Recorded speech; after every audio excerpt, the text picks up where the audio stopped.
Queridos irmãos, queridas irmãs, esse vídeo é de número 636. Perda e suspensão da mediunidade ainda continua sendo o tema.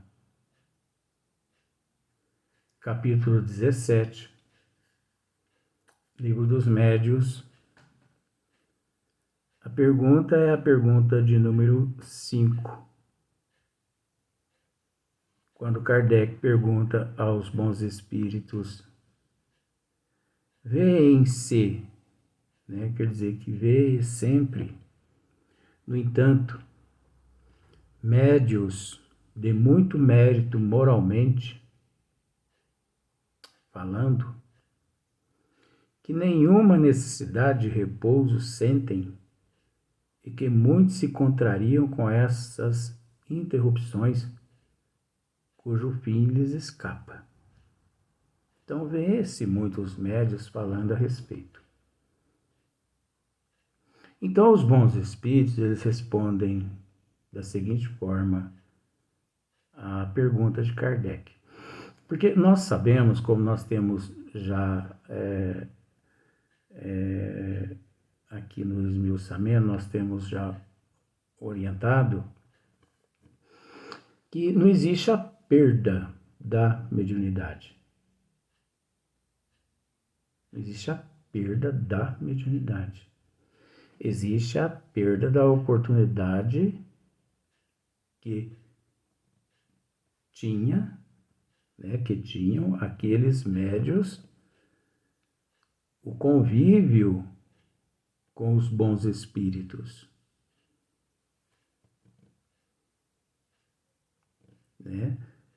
Só que não é a mediunidade, porque a mediunidade é atributo.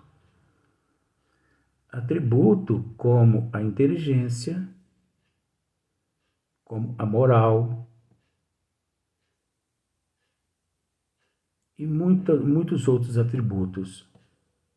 Então, uma vez que o espírito conquista, ele nunca mais perde. Como nós já dissemos, não existe retrógrada. Então, quando fala-se em retrógrada, a pessoa pensa logo no processo em que se dá. Vivemos na condição de homem, hominal, e ao deixar o corpo físico, através do desencarne, reencarna-se num corpo de um animal. Isso não existe. Esse retrógrada não existe. Uma vez na condição de hominal, sempre hominal. Porque se existisse a perda da mediunidade, o retrógrada também seria fato para os reinos antecessores. Mas isso é impossível.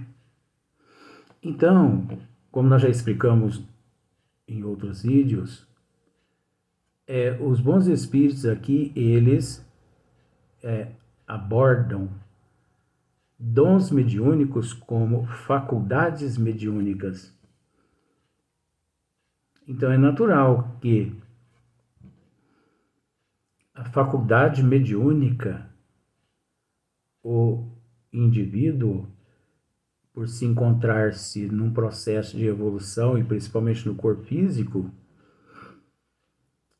aquele indivíduo que desvia do caminho, tendo ele falanges do bem que o assessora, depois de orientá-lo várias vezes e ele não atende, muitas falanges abandona aquele indivíduo, mas não é abandona no sentido do termo. Eles se afastam, mas depois eles podem voltar quando o médium se conscientizar, mas aí quando o médium se conscientiza-se, pode ser muito tarde nessa existência, mas Nós já tratamos a respeito dessa questão. Então, eu estou dizendo isso aí para poder fazer com que as pessoas consigam se lembrar dessas passagens.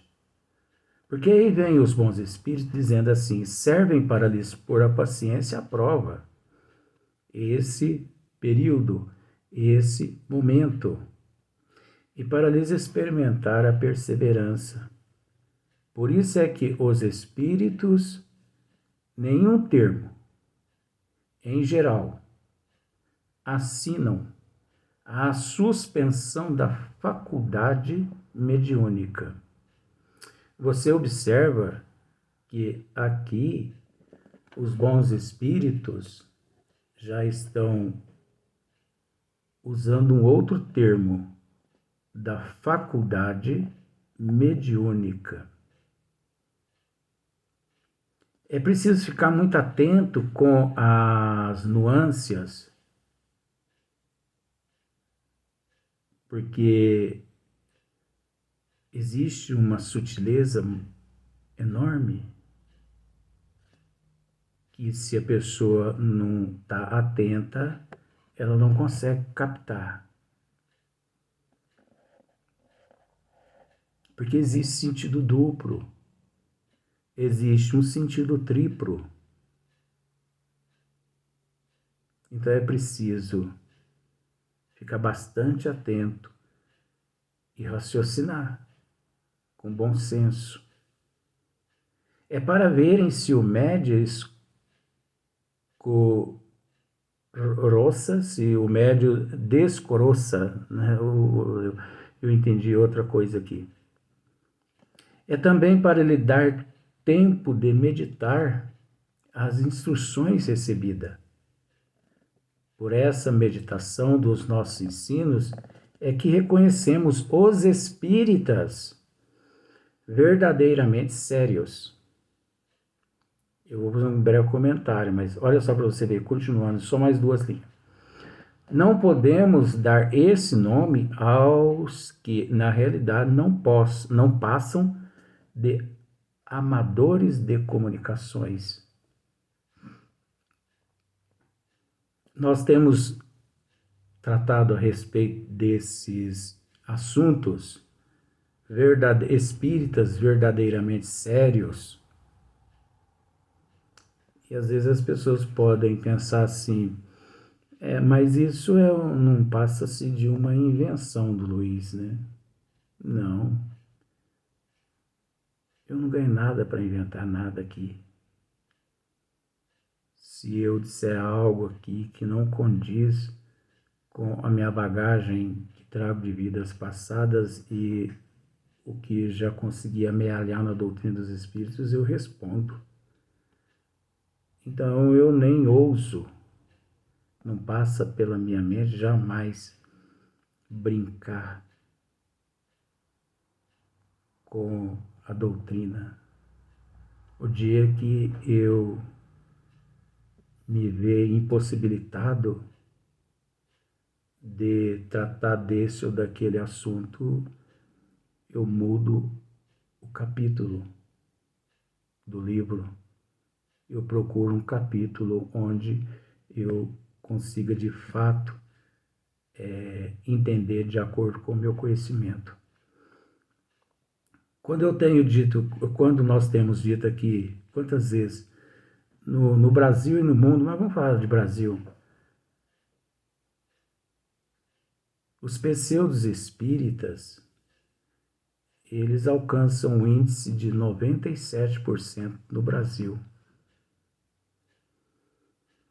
E pseudo, você sabe que vem-se de charlatão, de animismo, mistificador e por aí em diante. Espíritas verdadeiramente espírita, 3%. Isso é uma tabela espiritual que praticamente quase ninguém tem acesso pelo fato da não seriedade e a responsabilidade. Mas os bons espíritos, eles ainda levam mais adiante. Não podemos dar esse nome aos que, na realidade, não passa de amadores de comunicações. Amadores de comunicações. O que significa amadores de comunicações? Os Buenas Dichas, os pais de santo e todos aqueles que começam no espiritismo pela prática. Enquanto a doutrina dos espíritos, Allan Kardec nos orienta a começar pela teoria. Então, o fato da pessoa começar na contramão, ele provoca mais acidente. Observa para você ver. Pegue um automóvel e vá na direção contrária, na rodovia. Quanto caos, quanta desordem a pessoa comete, quantos acidentes, quantas vidas colocadas em risco, a do motorista mesmo e a dos transeuntes.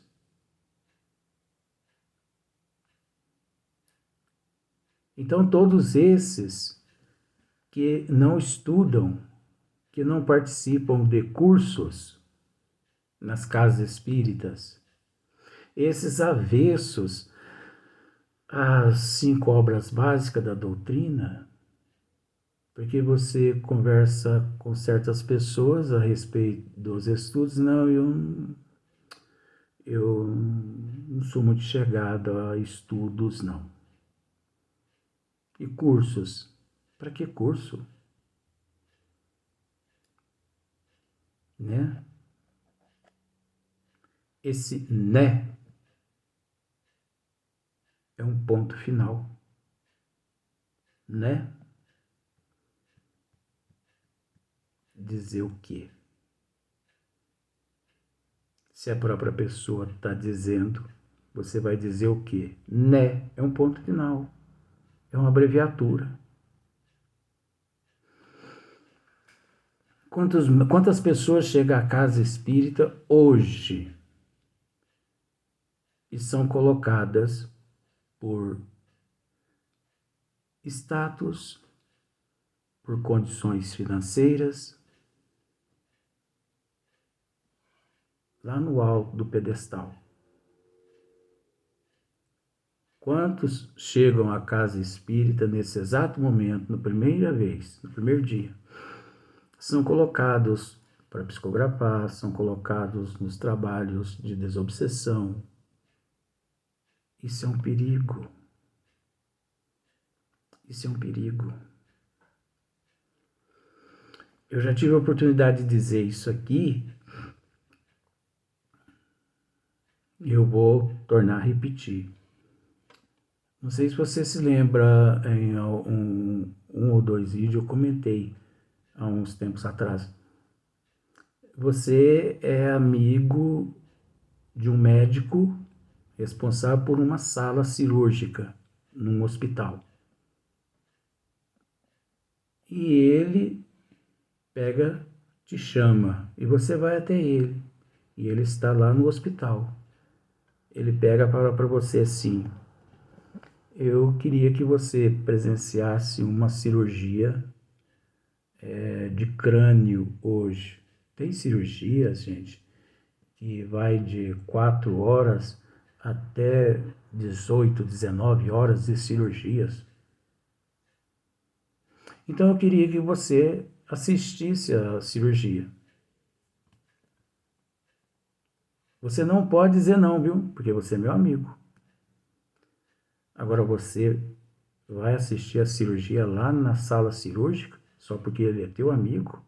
Só porque ele te convidou? Isso é um crime. Tem que pegar esse teu amigo e prender, e tem que pegar você também e prender. Vamos pela lógica. Você não é médico, você consegue prescrever um medicamento? Você não é professor, você consegue lecionar? Você não é orador, você consegue assumir uma tribuna e falar de assunto geral? Você conseguiria fazer o que você hoje faz profissionalmente se você não tivesse passado pela faculdade, a qual te garantiu intelecto, cultura, conhecimento a respeito da matéria a qual você professa? Você teria condições de trabalhar onde você trabalha hoje se você não tivesse ido à faculdade que te ensinou tudo que você sabe hoje? Não. Então por que você atendeu teu amigo para assistir uma cirurgia de 1 hora, 2 horas, 10 horas, 18 horas, 19 horas? Ah, porque ele é meu amigo. Você não acha que isso é um crime? Você emocionalmente, psicologicamente, você está preparado para assistir uma cirurgia? Aí chega lá no momento da cirurgia, né? Vem a sutura, vem tudo. Aí, aliás, vem a incisão e tudo. Aí existe um, um enfermeiro que lá dentro eles consideram ele como um instrumentista. Instrumentista. Sabe o que é um instrumentista? É aquele que fica com a bandeja com todos os materiais, pinça, bisturi, tudo ali.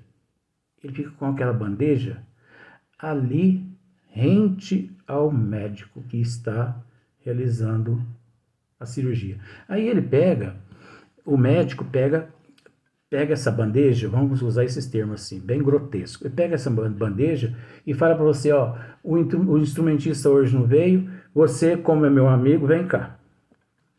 Você vai. Chega aqui próximo. Você chega próximo ali, aquele paciente. Aí o médico, teu amigo, diz assim para você, o instrumentista não veio, mas eu quero que você seja um instrumentista aqui hoje. Você aceita?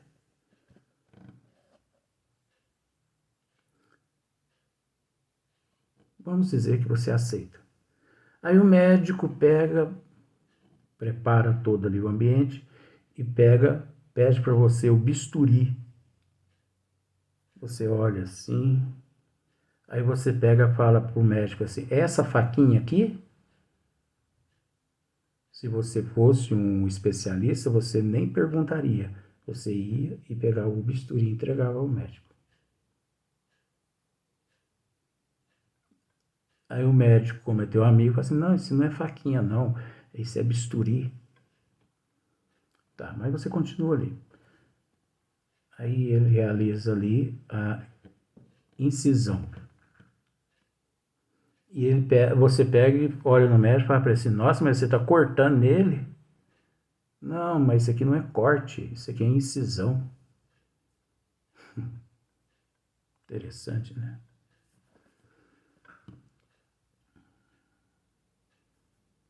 E o médico pede outros instrumentos ali e você totalmente perdido. Você acha que você está ali ajudando ou atrapalhando? É lógico que está atrapalhando. Tem pessoas que dizem assim, eu tenho vontade demais, eu sou muito caridoso. Tudo que me pedem eu faço. Principalmente espírita. Espírita acha que é caridoso. Nossa, mas eu sou tão caridoso.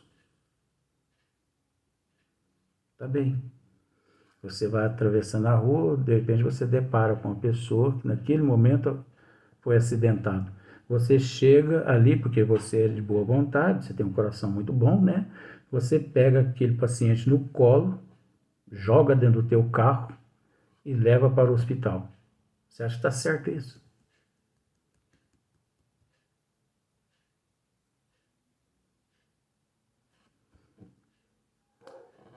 Mas como eu deveria agir? Aproxima-se daquele, né, acidentado, não deixa ninguém tocar nele, chame os especialistas. Nós podemos ser útil agindo com prudência, com bom senso. O que lhe resta ali, o que lhe cabe fazer, é não deixar ninguém tocar naquele paciente acidentado. E você liga para o SAMU, liga para o bombeiro, e não deixa ninguém ali tocar naquele paciente. Porque você não sabe as condições daquele paciente. E se ele quiser levantar, você fala, pessoal, fica quietinho aí, fica deitado. Socorro já está chegando. Agora, qual a diferença de uma sala cirúrgica num hospital com uma casa espírita séria? Nenhuma. Nenhuma, nenhuma. Podendo ser que na casa espírita séria o trabalho é mais intenso que numa sala cirúrgica, porque no plano espiritual o trabalho é ininterrupto,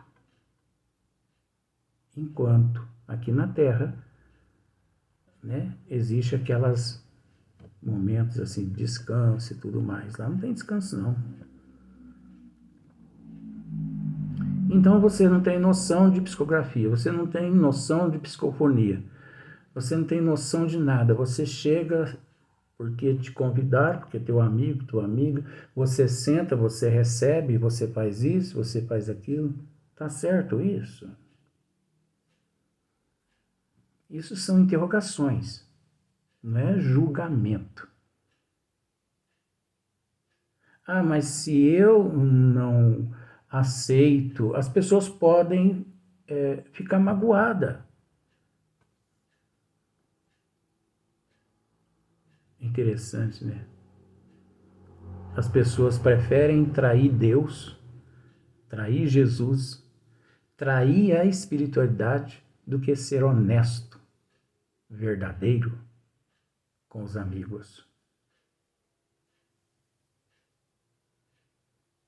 Eu, na minha vida, nunca me pediram para mim participar disso ou participar daquilo. Porque desde o princípio as pessoas já me conhecem, sabem muito bem da minha postura, da minha ética. Por isso ninguém ousou até hoje a me convidar para isso ou para aquilo. Me convidaram umas 2, 3 vezes para fazer palestra, mas as pessoas que me convidaram depois nunca mais me convidaram. Mas por que nunca mais te convidaram? Porque frente a mim uma plateia de umas 300, 400 pessoas, eu fui mostrar o comportamento do verdadeiro espírita. Mas eu não saí linchado ali daquela tribuna, porque mas a minha preocupação não é com as pessoas ali. Deus sabendo é o que importa. Então, eu acredito que dos 8 expositores naquela semana, o único que agiu com coerência, esse único foi eu. Porque eu estive presente durante todos os outros expositores, durante toda a semana. Todos foram ovacionados. E no dia que eu fiz que eu expus o tema, eu não fui ovacionado por ninguém. Todo mundo detestou o que ouviu, mas é lógico. Eu fui mostrar a responsabilidade do verdadeiro espírita, a brincadeira que estão fazendo com o espiritismo,